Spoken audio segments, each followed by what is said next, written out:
Okay, so basically this is about the Queen of Orion and Leo and Inky, the aliens all over this physical realm, and through creation in many dimensions, etc., which there can be seemingly endless. It just depends upon who's making how many where, and everybody's making new dimensions. And it all comes down to awareness and what's taking place here. And so within our Skypes, within our groups, the seers, the galaxiers mainly, we are seeing the possibilities as we are going on our adventures and doing things, and also seeing what the bad aliens are doing, bad people on this world, bad aliens, whatever, and how they are harming others and causing overall this creation bubble simulator to implode. Very, very real. And the biggest obvious part, again, is the black holes in the galaxy sucking up planets to where? To a nothingness, to where you cannot create. So the simulator can still exist. We'll see what happens or whatever, but there's nothing that can be created because of the automatic implosion. It's kind of like you're caught going down the rapids and you can't swim, you can't get to shore, whatever, you're just caught in the rapids. It's something like that. And it's continuous until you really intently start to wake up. And when the guides see this, they will give you a hand to, do more. But as long as you want to hang on to your arrogance, like the Queen of Orion, when we put her away in the Phantom Zone, and many of her minions, millions of her minions, etc., well, then you get nothing. All you have is you might say you're sleeping with your arrogance. That's the end result of it. You get nothing. And the reason for this, and anything that's being done here with the new presentation, myself and others that have stepped up, is simply to let people know what's possible. I'm very grateful myself, very sincere with all this, simply because I'm grateful to know it, because I see all the people that don't, and I see their view, and it's really sad, but they've got to take the risk to decide to step up. So, also, there are many clone queens out there. And some of the people that are in the group, the new seers and the galaxiers, are sharing their experiences, showing what's going on. The future doesn't look bright in this dimension right here. It looks very, very bad because the governments of the world and the world controllers, etc., they have set up the demise for everything to depopulate, and their big thrill will be to live underground in the tunneled earth, just like other planets. That's why you don't see life on other planets, because they're basically underground. And they seem to be happy with that as long as they can keep their war machine going and disturbing things and getting unconscious people back into new body forms, which are always more mechanical or whatever their latest thing is, etc., to keep them as slaves, because this really becomes their entertainment. They're bored with themselves, so they need to create reactions for others, just like you see in the world. There are so many reactions, and it's the weather control also that they have a lot of fun with. It's a giant video game to them. This is their entertainment, because that's where their awareness is. They can't see past the nonsense that they're involved in. So these are very bored individuals. And again, doing all this presentation out there is to see who will have the courage to step up and see more. And once they do, they'll be okay. It's a big journey, though, because they have to deal with themselves. That's the hardest part. It's not really dealing with others and the fear they have with everybody else, and even those they know that will possibly destroy them because they become a whistleblower, etc. Well, that's just how it is. You put yourself in this situation. But the best part is that you've gained experience. The aliens and anybody else has gained experience.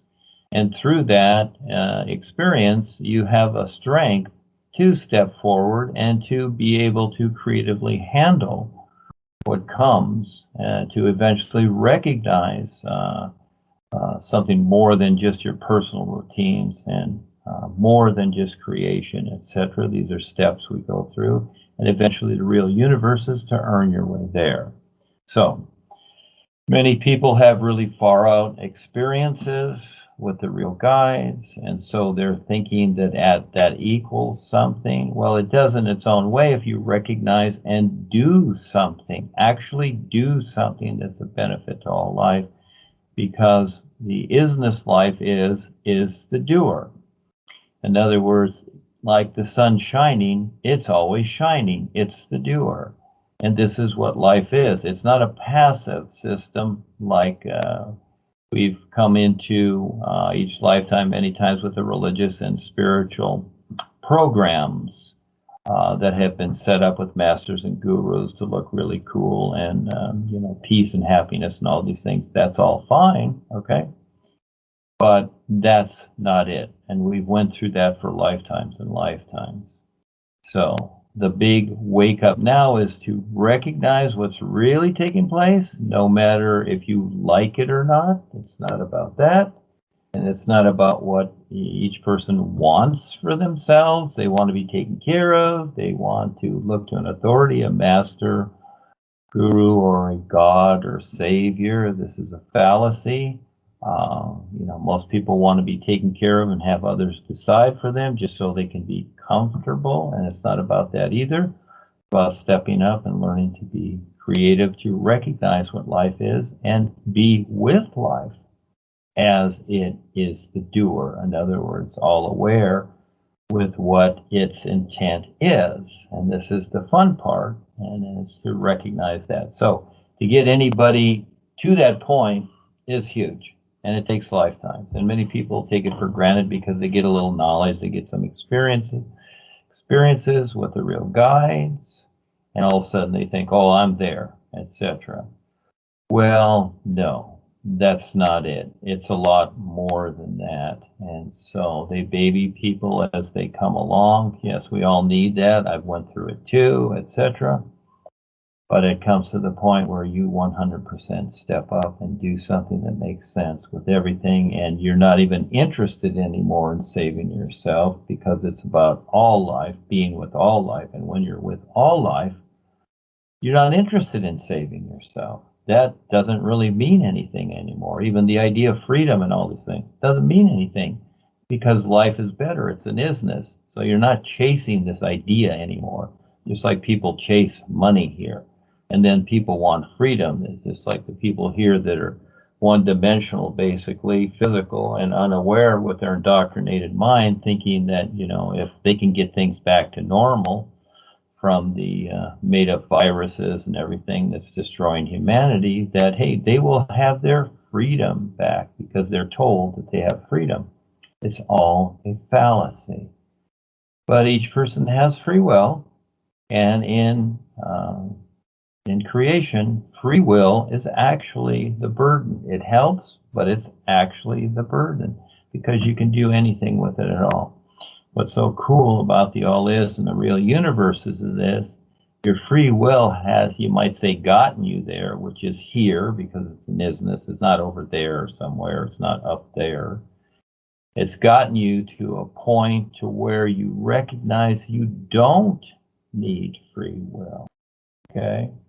So in other words, it's like breathing air. You come to the point where you realize you don't have to think about it. You're just breathing it because you've decided to breathe air. And so that's how the isness life is. It's all a recognition. That's the fun part, because there's nothing you need or want within the all awareness life is, all aliveness, all awareness, isness life is. It's far too real that you cannot even comprehend it. You might say, in a way, this isness with your own real awareness, you are just the view, and you're just being and seeing and experiencing this reality. but there are no restrictions, so you do experience that in comparison to the creation bubbles that are all restricted with cause and effect, agitation, etc.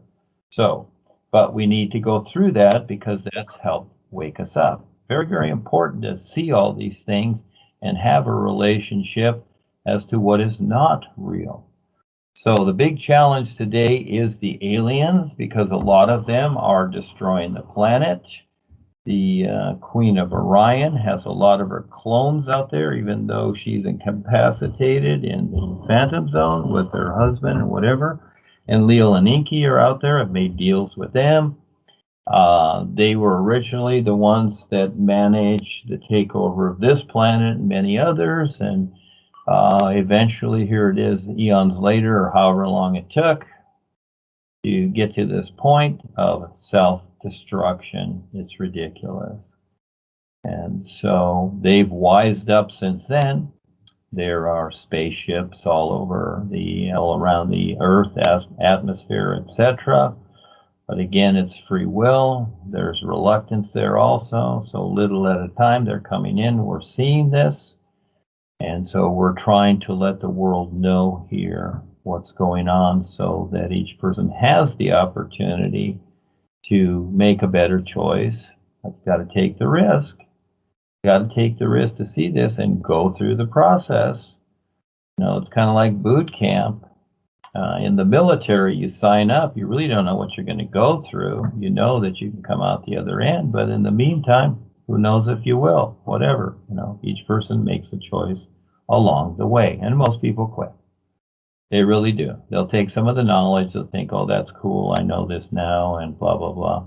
Well, they really don't, and they take the knowledge and they go to something funny that looks cute and kind of enhances their senses in a way. But that's okay. They have free will. They have the right to do that. So we're not here to convince people.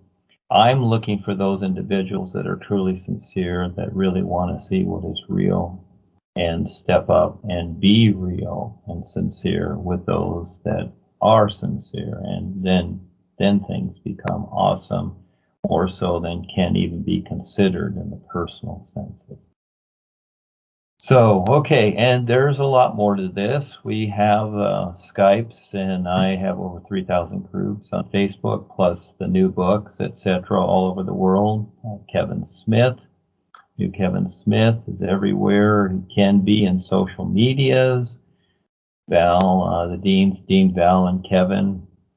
Dean, Kevin are out there doing whatever, and we have a lot more planned for the Earth to get people's attention, so they have this opportunity. So suggest that at least you try the new UU for 10 or 15 minutes a day at least before you go to bed. Ask the real guides to be shown something, etc., that makes sense with what's going on in the world so that you can survive and learn more, because we all came here to learn how to wake up. That's the whole idea. We didn't come here for a job or relationships or whatever, even though we do these things or drive through the car wash or whatever, eat hamburgers and french fries. Those things are fun too. Or we didn't come here to be destroyed. That's not the idea. It's basically a place to learn from, etc. But we're being very bothered now because the dark brass, the cabal, the monarchy, etc., do not want us here, the real guides, the real universal seers, showing everybody how to wake up, because they want their absolute control. There's always going to be those that want to just keep doing it no matter what. And if they can't have it, they'll destroy it so nobody else can have it. So that's what's going on right now. You know, unfortunately, it's far too real. It's very, very real. Not a conspiracy theory or any of this nonsense. It's happening right in front of everybody right now. So, okay, so Dean Val and Dean Kevin are here. Hey, you kids got any questions? Yes, this is Dean Bell. I have a couple questions that just popped in, or I've been actually curious about them in a literal sense. But you mentioned there are more than one creation, probably endless creations. Can a viewpoint be in many creations at the same time? I imagine they can, but can you kind of discuss the many creations? Well, yeah, let's go with the viewpoint. And yes, our view is everywhere that life is. It's just simply that whatever we'll just say part that we recognize, that's what we experience. But we're everywhere. So again, it's just like where you walk every day or what you're doing, etc. You're not fully conscious of everything that's taking place with your physical body plus your other four bodies, but the awareness is there. You see, so again, it's determined by what you decide, and the creations, because life is endless. It There is no boundaries or border. It's amazing how it is.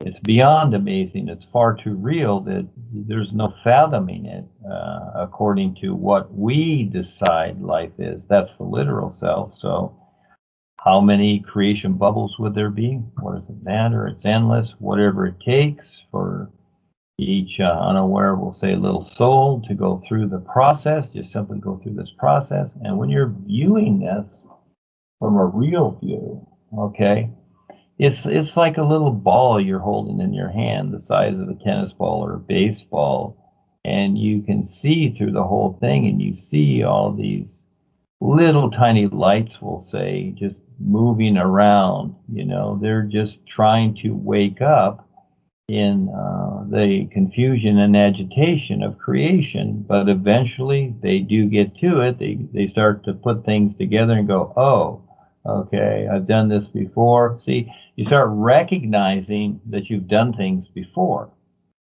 And then all of a sudden that triggers a new decision. And that new decision comes from your real awareness. Every time you make a new decision and out of your routines, and yes, you have your routines, but you recognize that, oh, you know what, I don't want to do this anymore. And it's just like we've come back here or wherever in creation, in this physical realm many times, and all of a sudden it's like, you know what, I don't want to do this anymore.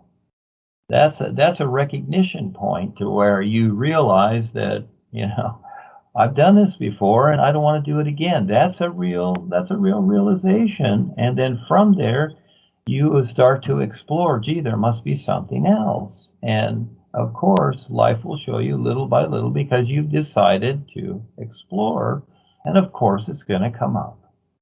See? So, and a lot of these ideas like that, so it gets into positive thinking and whatever, all these things have been created along these lines and how to prosper, all about the personal self, which is fine, but it's always chasing something for the personal self only instead of, taking the next step to realize. First comes the realization. It's like the old days, self-realization, God realization, that's the old stuff, into eventually recognizing what is the next step, and that pertains to your real awareness and your intent. And at the same time, yes, you can have your physical things and do whatever, new car, home, whatever. But when you start to recognize the real you and put that first, but most people don't because they need to learn a whole lot to be able to do that, to be able to start to recognize that. And it's just like a child that's very, very young, a little baby child that the parents are raising. They're raising that child to get to a certain point where that child all of a sudden realizes, hey, I got to start. I'm big enough now. I've got to, let's just say, get a job for myself and support myself. See? So you come to that point, but it takes many, many years for the child to realize that they're ready to do that. And some aren't. Some are still living with their parents at 20, 30, 40 years old because, you know what, they just don't want to do it.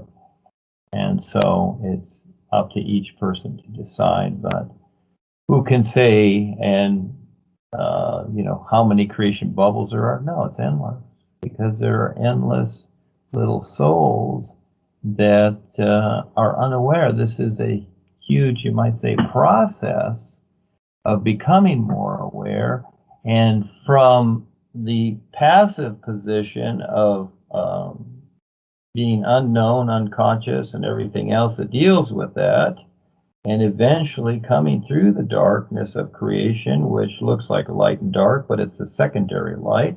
It's really a darkness of agitation coming through that, and getting to the point, if you can see this, to become the doer with all life. You take part with this allness to where there is no personal self anymore. You've utilized it to whatever. It's the third stage rocket that's Boeing, it's let go, it's gone, we don't need it anymore, falls back, disappears, burn up in the atmosphere, whatever.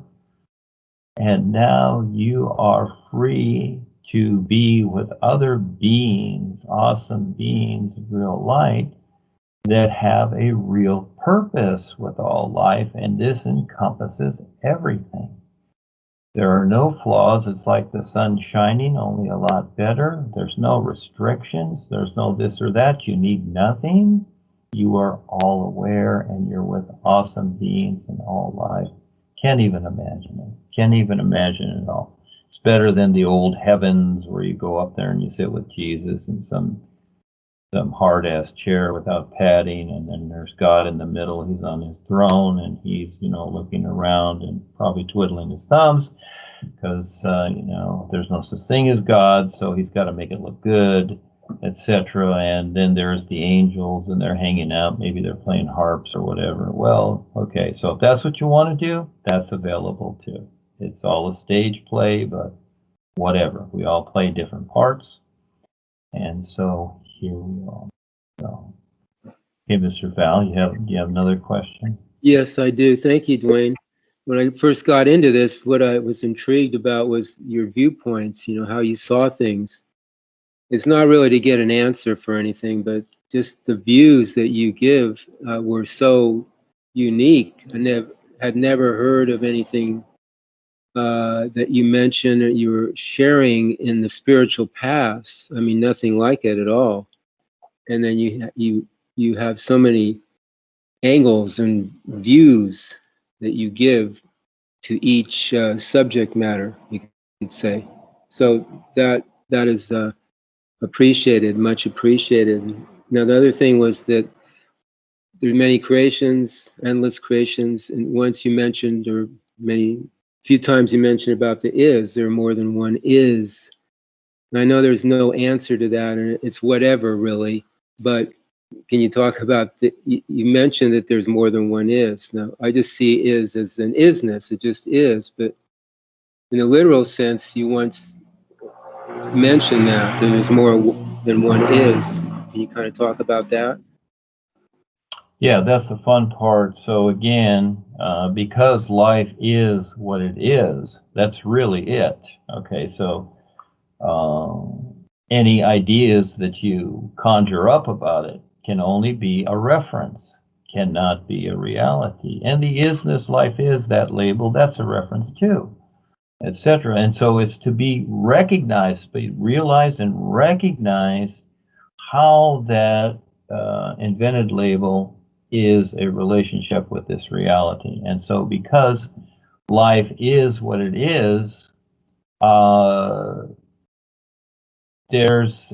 we can say, yes, there's more than one is or whatever, but that's just to start it off. But it's something else and different from anything in creation, etc. So something else, and it's so real. The actuality of it, as I was going through this and experiencing and writing the books, and I come from the spiritual path, I come from what Paul created, etc., and then the takeovers and all that, and that's all fine. Hey, it's all fine. I never had anything against Harold and Joni or whatever. I was having fun creating scenes, especially with Ava, all the images and whatever, and the ideas about what was simply taking place, and that people could see it, but most people, they didn't want to see it. But this isness, it's just really too far real. So the labels that people have tried to use with their authority deities and whatever, like divine and pure and all these things like that, I mean, it's all cute. It's all cute in its own way, and etc. And it's a step. It is a step. But when you compare that to just the sun shining, okay, is there a difference? Is there really a difference? So we've needed these things. We see the experiences of others. We read about them. We whatever, whether they made up or not, whether Jesus was here or he wasn't, or etc. And all these things and stories doesn't matter, because it doesn't in any way have anything to do with the isness life is. Now, the fun part for me is to simply perceive or recognize at each given moment what can be presented that's new. That's the fun part for me. I like that. I don't have to read anything. Actually, last night I had some experiences where I was like in this library setting, and I was trying to talk to this one individual. He had some glasses on, which is physical, literal, and he was reading these books, and I was trying to tell him a few things, and there's this other fellow that comes up and starts handing me books, saying, oh, you should read this book, and you should read that book, and whatever. They're about an inch thick, about a foot square, whatever. And I just kept tossing them off the table. It's like, I'm not reading this stuff. It's just rearranged words. I'm not interested in rearranged words. I'm interested in the reality that each person is. And to really understand this for the personal self in some way, to reference it, you have to understand that it's just far too real and that it cannot be considered. And Paul said it too. It's something that exists that you cannot consider what exists. And that's really what it is. It's really far out how it is. So you have to, it's about seeing it, learning to see it. And then it's kind of like seeing the sun in the sky. But then you start to realize, recognize, and eventually perceive that there's more than just the sun shining. There's more to it. Because you might say the heart of life is invisible, and it's exactly that, because it's everything. So how is it that all life can see itself? What is it seeing? See, so to us, with where we are in the body forms, okay, it's invisible, but to its own reality, it sees what it sees. So it's learning to see what that is. And that's the best and biggest challenge, but at the same time, that intent is very important because that's the reality of ourselves. That's what enables ourselves to be with this reality, because most people, they talk about intent, but they really don't know what it is. And they talk about intention. So my intention is to open a business or get married or do this or whatever. See, again, that's personal intentions. And so to recognize that reality and the word perceive that I created for it is to be able to, more than recognize, but to utilize this reality to create a reference. You reference it in a particular way, you see it in a particular way, and you reference it to create a reference to be referenced by in the literal self, because you need the literal self, but you don't want it to outweigh the intent and the recognition, the initiative, the sincerity, the gratitude, and everything else that you want to pour into it. Okay, because life sees everything. You don't want it to outweigh that. And yes, you have your personal life. It's there. It'll be there. But you want to be able at any time to step out of it. You use a boat to cross the ocean or the river, but you don't live in the boat. Okay? The boat is the little self. It got you there. Now you step out and you explore.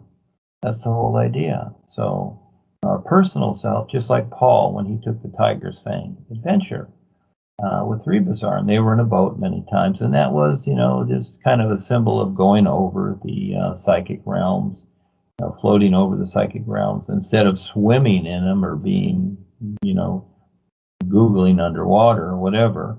but on top of them, being able to float on them and seeing what's taking place, etc. And he mentioned that idea, and that is the boat is like our little self. We use it to get to where we want to go, and then once we're there, we see it. We be it, and we see it. And we should have reached the position, and you're not going to be, you might say, the mature being until you recognize what to do with a real purpose with all life. And so again, as people are still groveling for salvation and peace and happiness and all these things, fine. But if that's all they want, and they're saying, oh, I don't want to come back to the earth, I don't want to reincarnate again, this place is awful, it's a dumping ground. Well, they haven't matured. They have to get to the point where they have to get past their selfishness to where it's not just me, I want. That's just a personal self, to where they stand up and do something and present to the world what relates to the true reality life is, not just cute ideas about love and peace and gods and saviors and all these things, thinking that that's going to prompt something. All that's going to get a person is in some place into the astral realm where they've been many times, or the mental world, doesn't matter, somewhere in creation, and then right back here because they haven't learned to properly, totally mature past their personal self. In other words, become aware more so. So yes, Val, you stepped into something here that's not like anything else, and the basic experience that you have is your friends, your family, and everybody else cannot understand you. Just like when you were in Paul's Corporation, etc. Now you've taken a bigger step. They think that you're really out of it. Well, you are, and you are, moving along. And even though it's indifferent to what's being presented here than everything else, but it does make sense. That's the best part, to where eventually you see all these other things, no matter how good they look, how cute they are, how nice and loving and whatever, they don't. They're all restrictions. Every single one of them are restrictions.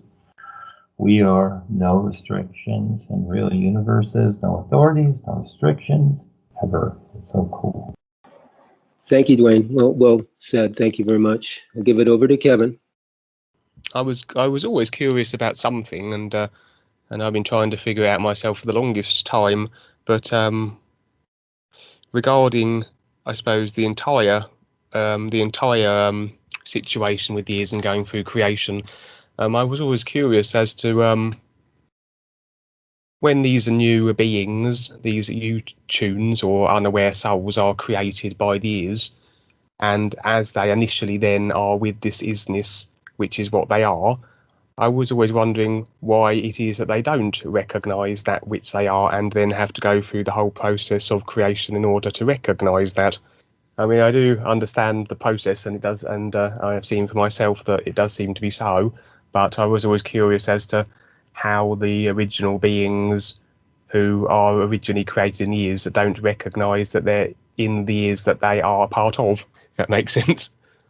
Well, it's not that it makes sense or not, young man. That's the way to say it, and I get it. I understand it. That's all that matters. So whether it makes sense to whatever, it doesn't matter. So the only creation there is the simulators that we've been in. That reality that, see, it's like an ocean. All right. Paul called it the ocean of love and mercy. Okay, that's all cute. All right. It gave that passive sensation that, oh, you're taken care of. It's the ocean of love and mercy. In other words, we've been through all this torment. And just like the religions proclaim, etc., you go through all this, and eventually you shall rest in the heavenly worlds. There is mercy there, there's forgiveness, there's whatever, all these personal ideas that we've come to know. So again, it's none of that, and there is no creation with the true reality life is. And this is hard for the individual to understand in the personal sense, because we are in cause and effect, agitation, creation, because we see how things are. So it only makes sense that, oh, gee, things have to be created. How can they not be created? How can they just already be, you see?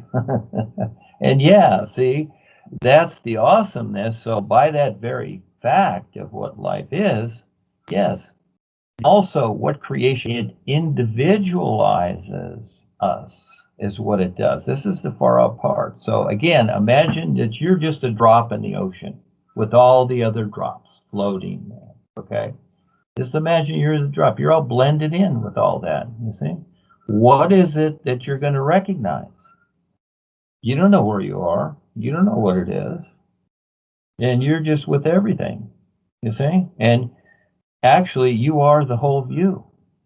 So what happens, this is far out how this takes place, because life, you might say, can be anything, but it really can't be anything more than what it is. It only goes through the simulation of being something else, but it's really not. And so through this process of the creation bubbles of creation, we all of a sudden take on different body forms individually. That reality of us, just like us as a person, we have a head, we have shoulders, we have elbows, we have arms, we have fingers, knuckles, bones, muscles. Look at all the stuff that makes us up. We are not just Bill or Bob, are we? No, we got all this stuff, and the blood cells, trillions, the living cells, of whatever, all this stuff that makes up just this body here, trillions of stuff. And that's going on all the time. And the body, which is its own function, okay, you know, it needs to have the awareness in it to be able to operate and sustain itself. This is the far out thing. So, see, all of a sudden, through the body form, we become individualized. We are really all the same. But through this body form, we become individualized. And see, life already knows, it already sees. And by the very fact that we become individualized, we actually are able to see more than when we did when we were all together. But the thing is that as we become individualized, then we come back together and we're able to see more because of our each individual view. Isn't that so cool? Yeah. And that's the part where we wake up and become more aware and recognize what we're already in. Because now we've separated ourselves in a way for a time being. We've separated ourselves for a time being. And then we bring ourselves back together. Life is, and I call it in the real universes, we just need something literal there to relate to. But in this isness, to where now we recognize what we're in. And all of a sudden now we have these other views that we recognize. Just like people like to watch people. That's why we do. We like to watch others. We sit on a chair on this by the sidewalk on our grass in our front lawn. We watch people go by, you know, just for the fun of it, people watching. And so in the real universes, we recognize, and it's without a word or thought or even telepathy, we recognize even the other views of others, and it just goes on and on and on. Now we are awake to what we were once not aware and awake to. And so because creation has given us that relationship to go through, to now finally compare and see the difference. You see? So as I'm explaining this to you, I know you got to see it, right? I spoke with Peter a little while back, and we were sort of discussing the ears and such, and he had an idea that although there is only one isness, he had the notion that there, just as there are sort of what you might call sort of literal tiers of awareness and recognition as people move through creation and become more aware of the isness that they are and such, that there were perhaps tiers of the isness as well, that the overall idea was that along the lines of the is also was wanting to recognize more of that which it is, and that was the reason why it created all the little offshoots and unaware souls of itself that, as they returned to it with all their experiences and viewpoints, so would the is then have a greater recognition overall of the isness of itself also. Yeah, in other words, it's naturally what it is. That's it. So again, there's no creation there. No, it makes you can say that it created the simulators, okay, but actually it's kind of like they just appear, all right, because that is just what is set up.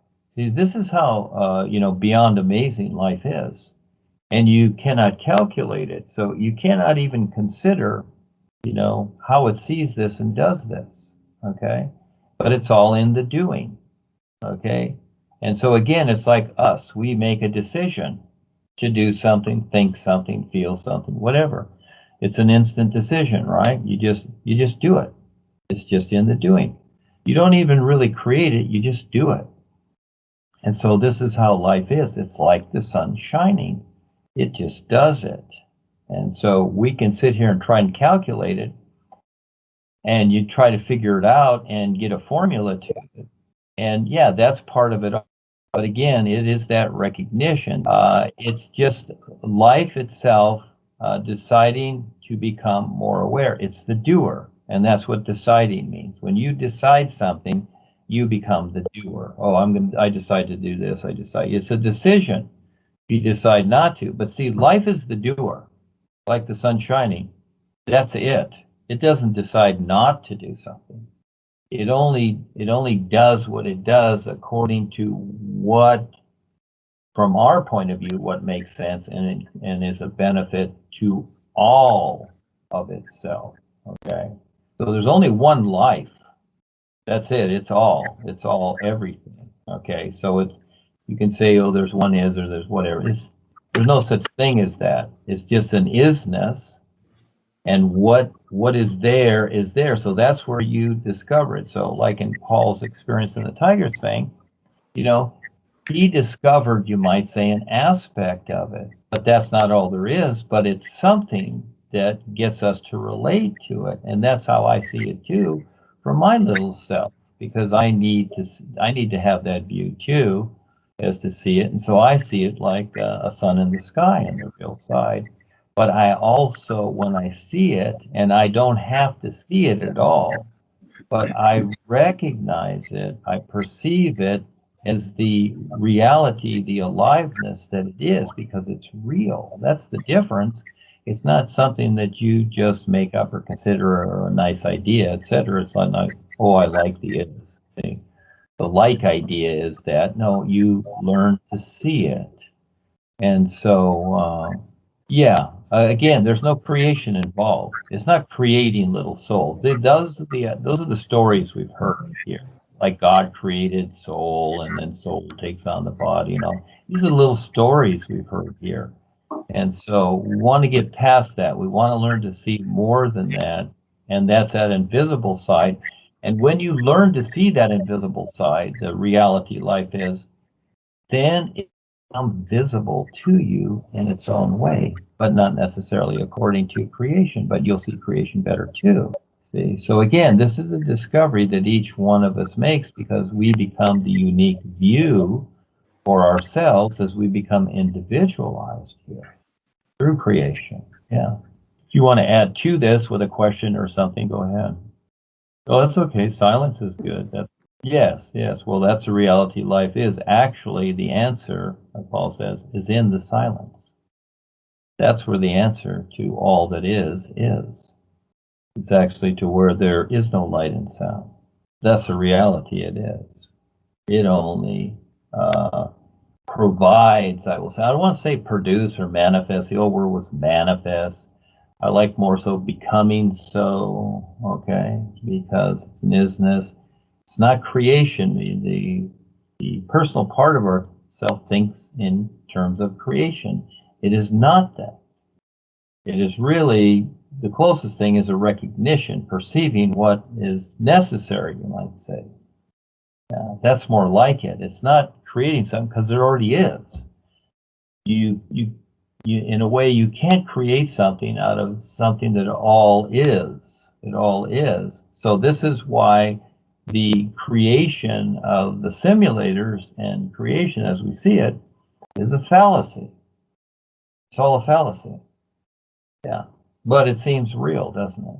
And that's what's far out about the reality life is, because it can provide something that really appears to be real, but it's not. Kind of funny, isn't it? The difference between a real life and the isness life is that kind of one completeness is the difference between that and creation, a recognition. Well, yeah, that's involved. In other words, again, you need creation to recognize that. All right. So, imagine yourself let's say just being, imagine yourself as a baby body. Can you even imagine yourself back when you popped out of your mother and just give it up to a couple months. You're laying on your back in the bed looking up at the ceiling, or sometimes you're outside looking up at the sky. Is there any recognition of anything there? You're just staring, aren't you? And you don't even know you're staring. That's why you can't remember it. You see? You don't even know what you're looking at, or you don't even know you're looking. See? Gradually, little by little, because of the actions of the body and what you went through, and all the the diapers and the eating and the sensations and the sleeping, all that stuff, eventually, little by little, you began to more than see. First you see, but eventually more than see where you're at. You're actually somewhere, you see? But in the beginning, you had nothing according to where you were at. You had nothing. You were just staring, and you didn't even know you were staring, did you? You look at babies and children when they're first born, their eyes. But what's interesting is that at some point, the mother will be holding the child, and she's constantly looking at the child, constantly looking in the eyes of the child, talking to him. And at some point, the child all of a sudden starts to recognize the mother. But it's not right away. Have a child sometime. It's a hell of an experience. Yeah, it's amazing for this physical realm. Because you're really seeing yourself. You're really holding yourself. Just another down. That's all I mean. So can you remember that far back when you were staring and you didn't know you were staring? Well, you can imagine it, can't you? That's why you have imagination, you see. But, the personal self will deny that. Oh, you're imagining it. Well, why do we have the imagination if it's not real for creation? It's a real thing. So whatever we imagine is real. That's simple.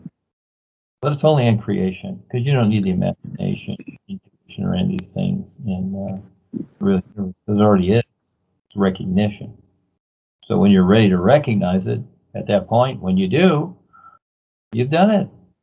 And then from there, it's endless. You keep recognizing more and more. That kind of leads to another question then about the imagination, because I use the word imagination as reference, but I do remember hearing that what you imagine really takes place. That's why you have to be responsible with your imagination. You can't just think up this and that and anything and think it has no effect.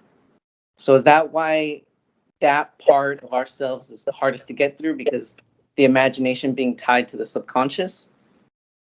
Well, the imagination is utilized. The real you utilizes the five bodies and the imagination. You have the five bodies, which are basically like your car. They're mechanical things. They're vehicles. You're utilizing them. And so just like the real you driving, you're steering the wheel. So as you're steering it and deciding to go left or right, whatever, you can say that's your imagination, you see? Because the five bodies aren't deciding that. The mechanical part is not deciding that. The real you is. And then creation, you're utilizing your imagination, which we call the imagination. It's just a fluid part of ourselves that we utilize in creation, okay? Because we are in creation, we have to do things. It's like, oh, you look at the gas needle or whatever and say, oh, I need gas, okay, and so it's like, where's the next gas station? So you're imagining that or whatever. You're thinking it's your mind, but the mind doesn't react to that. It's really, first of all, your awareness with your imagination maneuvering the vehicles, you see? And then you have that intuitive part where you do get impressions, and it's like, oh, I'll bet there's a gas station the next couple miles, even though I can't see it. You see, all of a sudden, you get this impression. Okay? So it's interesting, all these little things, but they are their own realities, and the responsibility of it, well, you know, we will each face what we create. That's the reality of it, because we need to see what we did so we can better adjust to, you know, recognize what we're doing, where we're at, and eventually, you know, do a lot better than just get stuck in those modes of just imagining and doing the same thing over and over again. So we face it, but we're not always conscious when we're facing it, you see? We're thinking most of the time that, oh, I can think and do what I want, just like the, you know, like the cabal and the world controllers. They don't care about the consequences. They're just thinking, oh, we can do whatever we want, and we'll just deal with the consequences. We don't care. You see, so again, you know, each person makes that decision, but we use the word responsibility. That's a social statement, is what that is. It's a little bit corny, you know, and that's why even karma is kind of corny karma. Okay, you've heard of that? But I like cause and effect or agitation better, because it gives a little bit better definition to what we're going through. Because when you're talking about karma, you know, what's the first thing most people will say? Oh, I believe in karma. Well, it's not a belief, you see. But cause and effect, people know about that. And being agitated or itchy or scratchy or sick or ill, they know about that too. You see, it's not a belief. So we work our way through the minefields of a lot of nonsense that can take us out, to where we get to the point where we have a real understanding of things. So again, watch how you project ideas, thinking that, you know, just like when people come into the new presentation, you see them all the time, and especially the literal people. It's like, well, I experienced this, I know this, oh, I already know that, whatever. See, they come in with their know-it-all attitude. And really, they should come in like the first day of school and listen, because it's not the same, even though it appears the same, and they're thinking that, oh, you guys are spiritual too, and you're this and that. Well, we're not. We have nothing to do with any of that. This is a new position to recognize, etc. So those things that you've come to know, that is your decision in your head bubble. It has nothing to do with what is being presented here, and especially the true reality life is. So you can guess all you want, but that's not it. No matter what you guess and decide, that's not it. Thank you. Also, I think that would be a funny image, someone with a bubble around their head. Yes. Well, we see that all the time. Astronauts wear bubbles around their head because they don't know what they're doing in outer space. You see, they think they do. They're the know-it-alls. They've created these bombs to fly into outer space, thinking that, oh, we're cool. We can go into outer space and do what? When the Earth is dying, head bubble. That's very obvious, isn't it? Well, that's about it. You've done great. Everything is really cool.